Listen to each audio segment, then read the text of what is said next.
Hello Call of Duty fans, welcome back. My IHOLDSHIFT, and today we're talking about predictions for the Dallas Call of Duty League event that's happening over the course of the weekend. It's finally here, it's finally back. We've got 3 days of CDL action to go over, but again, based on the way that the schedule works, we'll only be going through part of it at a time. Let me explain. Let's take a look at our groups going into this Dallas event, so that way we know which teams are going to be here first and foremost. In Group A, we'll be dealing with Florida, Toronto. They'll be playing up first, and then Dallas will be playing up against the Los Angeles Guerrillas. All of those matches will be taking place on Friday. Going into Group B, Seattle will play Paris, and Chicago will play Minnesota. Again, all of those matches will be happening again on Friday. So where does the schedule start to get a little bit more tricky? Friday is going to be all based on what we have going on in just the first round of groups. Saturday will consist of the losers bracket elimination match, the winners bracket qualifier, and then the losers bracket qualifier. It's been a while, so in case you don't remember exactly how this format works, 2 wins in your group and you're in. It's not a true pool play system like we were used to in the past. 2 losses and you're out. So let's take a look at Pool A once more, or Group A once more, and take a look at these squads as far as what they have to offer. Florida versus Toronto are the 2 that are up first. Let's start with Florida. This is a team that I think a lot of people thought was looking really, really solid in their event when they were able to make it all the way to the finals versus the Atlanta FaZe in Atlanta, but then they weren't able to quite put up the same kind of performance when they played in LA. A lot of question marks as far as would this team be able to compete at the same level, considering that Pristini was no longer part of the starting roster. What were the question marks? What were the exclamation points?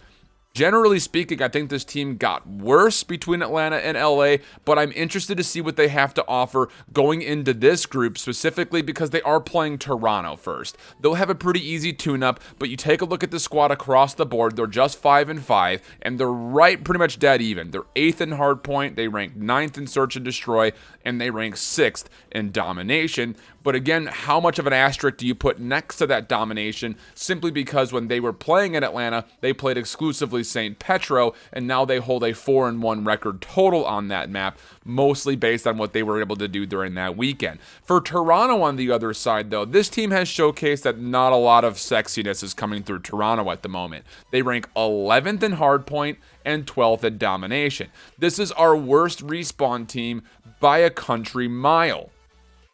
Minus 18 point differential on average per hard point, almost minus 30 on Dom. These guys are absolutely lost when it comes to domination. Now, there has been some conversation. Is Looney going to be playing for Toronto? I've heard yes, I've heard no. CDL Intel has their own opinions. I'm not going to really comment one way or the other. But regardless, the Toronto Ultra team, I think, desperately needs changes. They're not looking good anywhere but with the exception of Search and Destroy. So as you take a look at this squad going into this weekend, do you feel like they're going to be any better than they have previously?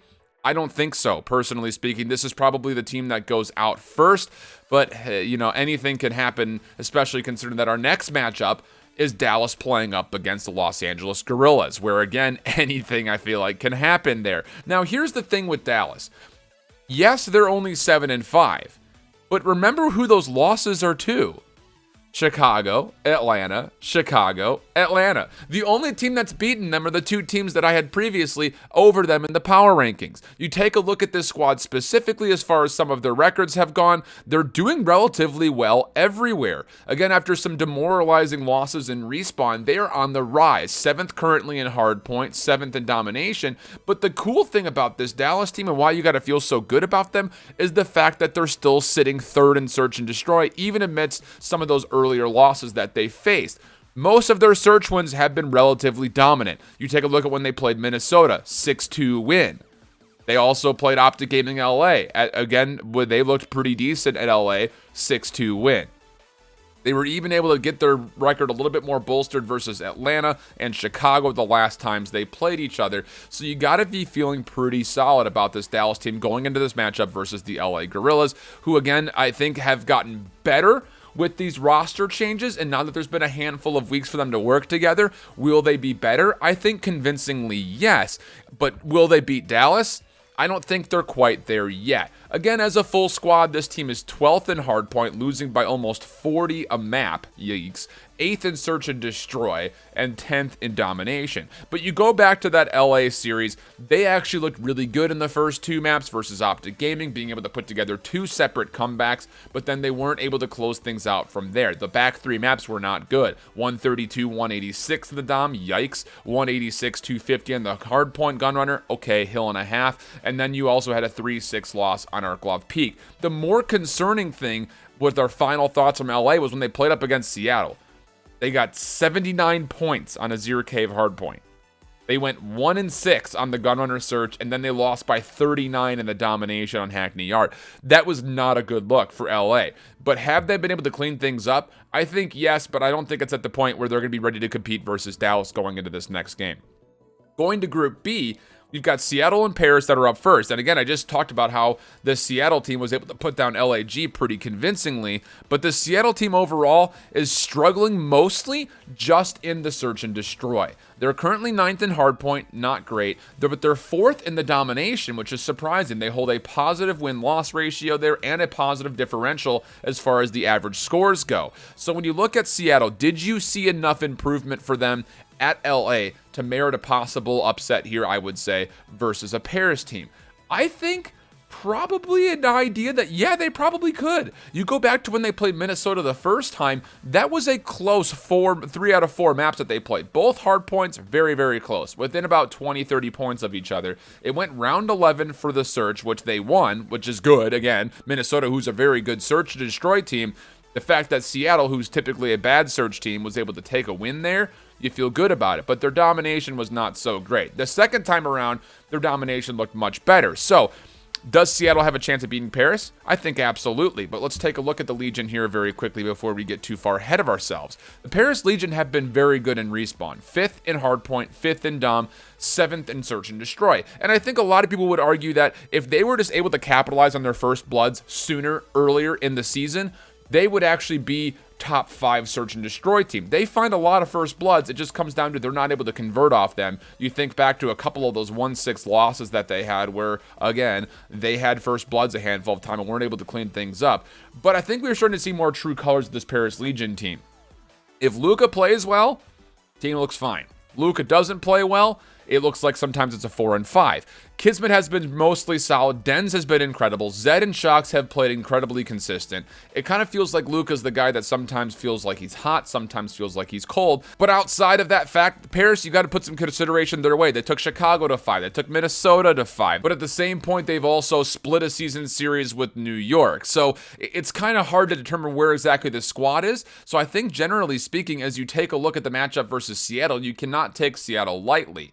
Going over to our marquee matchup, Chicago playing up against Minnesota. This is going to be interesting. Let's take a look at Chicago first, as they have looked, again, statistically incredible, but maybe there were some question marks about this team before we got to this more extended hiatus that we were on. They're 3rd in hardpoint, 2nd in search, and they're 1st in domination by a little bit over the Atlanta FaZe. They're 7-2 there. They hold a plus 21 point differential. It's impressive. But at Atlanta, they had to go 5 versus Toronto, and they lost in 5 versus Florida. The whole weekend, the team just looked a touch off. So are you worried about them playing Minnesota in their first overall matchup? Before we get there, let's talk about Minnesota, and we'll give you our answer. Minnesota has been playing extremely consistently through their hard point and their domination. A number of just really cool, calm, collected moments. I think back to that Hackney Yard hard point that they played, and they had a break P5 against the Dallas Empire, and they were able to do it because they weren't just rushing, and they were actually setting themselves up for one more good hit, and it was successful. That kind of composure is extremely, extremely important. But Minnesota has been slacking a touch in their search and destroy, dropping both of them to Dallas. They dropped a relatively close one to the Atlanta FaZe, but they also dropped one to Optic Gaming, as well as a round 11 to the Seattle Surge. Beyond that, on domination, they're looking the best in Hackney Yard, and people are starting to realize that, and they're not giving them a chance to play there anymore. So do you feel like this team is more well-rounded than Chicago? I can't necessarily say yes, but I think I can say that this game will likely go 5. Both of these teams have been extremely diversified as what their map pool looks like, with the exception of Chicago not wanting to touch Rammaza on either the hardpoint or the search, and they haven't touched Gunrunner in the domination. But I think that's fine for you if you're a Minnesota Rokkr fan. Why? Because one of your weaker hardpoint maps is Rammaza, and your weakest search and destroy, outside of Arklov Peak, which you haven't played yet, is Rammaza. Beyond that, you've only played Gunrunner Domination once. So I actually kind of favor the map pool here to be more even. I think it's going to be a tight one, but I think Chicago probably ends up taking this one. I can't see them playing as poorly as they had previously. We're going to skip the predictions from there on out because we'll come back to recap our games and give you the outlook as far as what Saturday's elimination and qualifier matchups will look like. And then on Sunday, it'll be both the playoff games and the grand finals. It's been great to have you guys back. It's been a pleasure being here. Hopefully this means that we can continue to bring out consistent quality for you guys with CDL content. And if you enjoy it, make sure you like the video if you like the video, and you go ahead and subscribe on your way out. Ring the notification bell to know when all my videos do pop up. Till the next one, hope you guys keep holding it down. So long.